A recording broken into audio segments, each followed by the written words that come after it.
Good evening, everyone. Have you ever wondered how your background and life experiences have shaped the person you are today? I often reflect on this, and today I'm excited to share my journey with you, looking at culture, challenges, and most importantly, how I found my space in it all. I'll start with the defining moment that led me to Toastmasters. Picture this. I'm standing in front of senior management and external experts. My mind was racing, yet my mouth was refusing to cooperate. It was as if my vocabulary had packed up and left on vacation. I felt frustrated, embarrassed, and completely unprepared. Later, I confided in my husband, who suggested I join Toastmasters to enhance my memory and public speaking skills. That humbling experience made me realize just how powerful communication is. So here I am, eager to learn, grow, and hopefully never experience that kind of brain freeze again.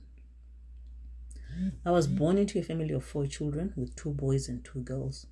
Raised by devout Christian parents, we were instilled with strong values, while also embracing aspects of traditional Zimbabwean culture and Western norms that were inherited from colonialism.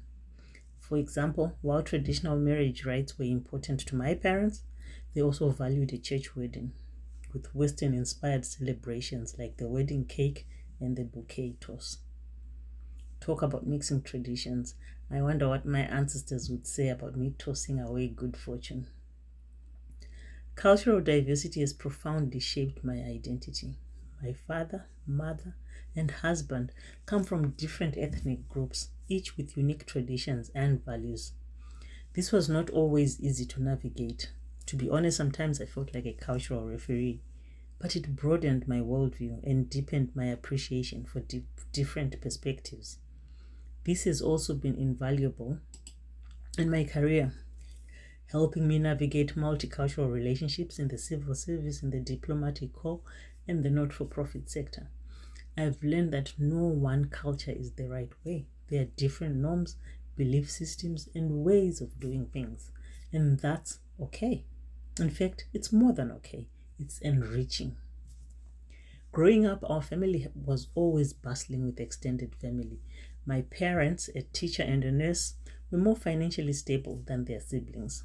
So our home became a revolving door of relatives seeking education or job opportunities. This taught me the value of Ubuntu, humanity towards others, as we often had to share items like school supplies and even clothes. I quickly learned how to live harmoniously with diverse personalities, to praise in public and to correct in private. These experiences also strengthened my conflict resolution skills. I remember when my older sister and a cousin had an all-out war over a torn pair of heels. I was only 9 years old at the time, but I had to step in as the peacemaker. My brilliant solution? The following day, I would take the shoes to a cobbler near my school and return them just in time for my sister's modeling class in the evening. I like to think that was my first successful negotiation, resolving conflict using a solution. One of my greatest influences was my mother, who taught me to think critically. She encouraged me to question societal norms, particularly those limiting women. She would often say, "Do you really think boys are smarter, or is it just that while they study, the girls are busy cooking and cleaning before they get to their own schoolwork?" That question has stuck with me, shaping how I view gender roles and the importance of challenging unjust norms. This ability to uncover deeper truths has been invaluable, not just personally but also in my professional roles, where I challenge outdated mindsets and advocate for meaningful change. I recall a time at work when I noticed that women were always expected to plan office events and activities, while men conveniently volunteered to handle the technical or leadership roles. I gently questioned this norm, suggesting a rotation system where everyone took turns organizing work events regardless of gender. The team took up my suggestion, and boy, was I surprised. Not only did this help balance the workload for staff, but it also revealed hidden talents. Yes, It turns out some of the men in my workplace have great office party decorating skills, and some of the women can set up and fix any IT gadget in the office. That small shift helped to reshape the perceptions of gender roles in our office, and I would like to believe it also created a more inclusive environment, tapping into all our talents.